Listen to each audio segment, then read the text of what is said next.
Hi, Rainier. How you doing? Thanks so much for getting your work submitted. I've got your presentation up here, and I want to make some comments, and I also want to make some a look. I want to take a look at some other things, and then give you some direction moving forward. First of all, I know you got caught up in a move, and I know that it was not the last couple of weeks have not been the most ideal situation for you as a designer, and I get that. I completely understand that, and I'm very sympathetic to that. I went to school online also, so I completely get it. So what I want to say about the project is this, is that, and I think you understand this, but I just want to reiterate this. This is a concept-driven project, meaning that the decisions behind the visuals, the concept behind the project, as it were, is every bit as important as this, your visual solution. And I know that we're so used to, in design school, we're so used to going to the visual solution that quite often I think it's our second nature to go from project specs to visual solution. Well, this project is asking us to think a little bit differently and to take several stops on the way to make sure that that visual solution coincides with our research based on the history and origin of, in this case, this event. Okay, so again, I can see this piece, talking about this piece to an employer in your portfolio. Okay, in this hypothetical scenario that you're in this. Well, no, it's not a hypothetical scenario. It's going to be a scenario. You're in an interview. This piece comes up, and the employer says, "Well, why did you use this typeface right here?" And if you don't have an answer, you're dead in the water. But this class in this project is teaching you how to have an answer. So when that question comes up, or why did you select this color for the city of location, and you have an answer, bam, because this, and it ties in with this because of this, and to back it up, here's this. Do you see what I'm saying? It's going to blow an employer out of the water, and it's really the way that design development works, even though we're so used to going to visual solution from specifications. Do you see what I'm saying? I hope so. I think you do. I think you got this before. So I'm not too worried about it. I'm more concerned about the presentation right now. The logo looks good, though I did go back to week 4 or the last presentation to take a look at where we were.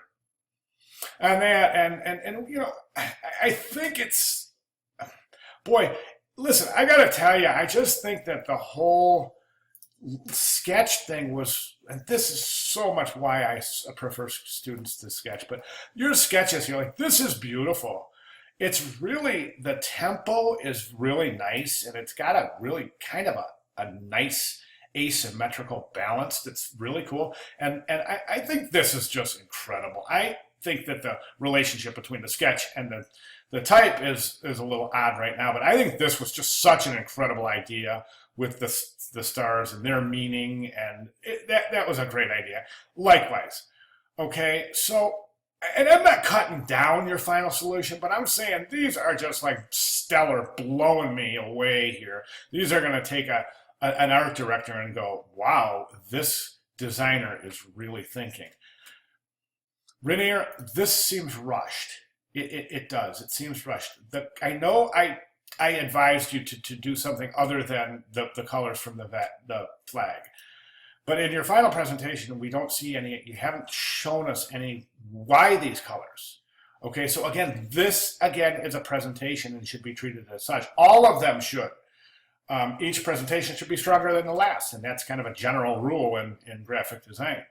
So this presentation should be complete with all of your just like you're heading towards your final presentation where you're showing your research and taking this assumption in your presentations that the viewer doesn't know what they're looking at. So you have to give them a complete presentation. And that's my general advice in the way you approach your presentations anyways, is that the viewer has no clue what they're looking at. So you really have to spoon feed them the information, so to speak. And that ensures the presentation will be complete. Back to the logo.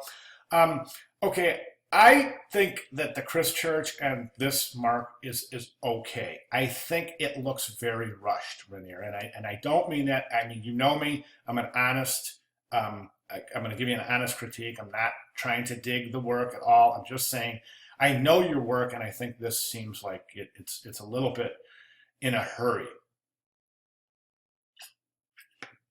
So conceptually, I think it was based on that first logo. I mean, that's as good a choice as any. I don't think it's the visual direction I would have taken. However, it's just as viable as any of the others.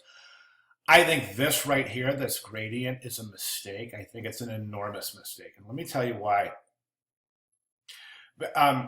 You want, the reason why design is going back to this flat presentation and a lot of these gradients and this depth and this dimension that we used to build into our logos and I mean, that up to like 5 or 6 years ago, it's just that it's over. That time is done, and by including this kind of like gradient, kind of ghosted image in the back, it makes it look dated. It makes it look old. I am a big, firm believer in flat design. I would remove that thing from the background and just use that. I think it would be a vast improvement. Pay attention to the space in between your spaces and look at those as shapes and how are they acting with one another and how are they related to one another. A couple of areas where I see issues right here.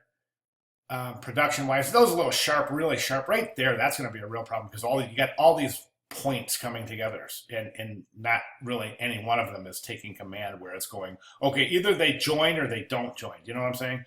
So that's a little odd too. The other thing I wanted to say about the logo itself is that this right here looks like it's squished in here, and so is this. These look like afterthoughts. And if you really take your office chair and your studio chair and roll back a little bit, take a look at your screen, you'll see what you're seeing is that this is really lopsided. It's imbalanced to the right and it almost looks like it's tipping off the page. And to accentuate that, this almost looks like it's pushing, these motion trails almost look like it's jettisoning your logo off the page. Okay, so I suggest losing the shadows, recomposing 2022 and the Olympic symbol. Logo mockups, let's skip that for 1 second because I want to show you something. But here, you went from here where you're, from here to here is just, to me, is an enormous jump. Okay, and I just want to mention that a lot of these shapes that you have used here look like they're based on previous pictograms. And the only reason I say that is because I've looked at thousands and thousands of these as I've been teaching this class throughout time. So, I just think that if you were to come up with a little bit more of an original pose, like this, for example, that biathlon pose, that we've seen that before, I think, and a couple of these just look like they're based on pictograms that we've seen before. So another thing with the pictograms is that you've got these little tiny areas here, like the skate. See the bottom of the skate? Well, that'll never reproduce well at a small size. So that's going to get lost in production, as it were. And so are some of these little fine things like that ski right there, where it almost looks like you're not real sure if you want it to be there or not. You know what I'm saying? So, but the dimension of the lines, the movement is spectacular. I love it. I love the movement of the pictograms. And I think it's really interesting that you added the color into the pictograms. So, good job there. As far as your mock-ups go, let me show you one of your classmates where she's at, or where I should say where one of your classmates is at. Now, this is something that is available to you to see right in the discussion board. So I'm not sharing anything without permission here. So this is right in the discussion board. And this designer has really taken this. I think this is where we should all be at this point. And this designer even did a website. So and we're just looking at spectacular work right here. And I think we're looking at darn good work right here that is ready for the next level. So I'd like to help you push it there, as it were. Okay. All right, cool. Rainier, thanks, man. If you have any questions, please get with me. Thanks.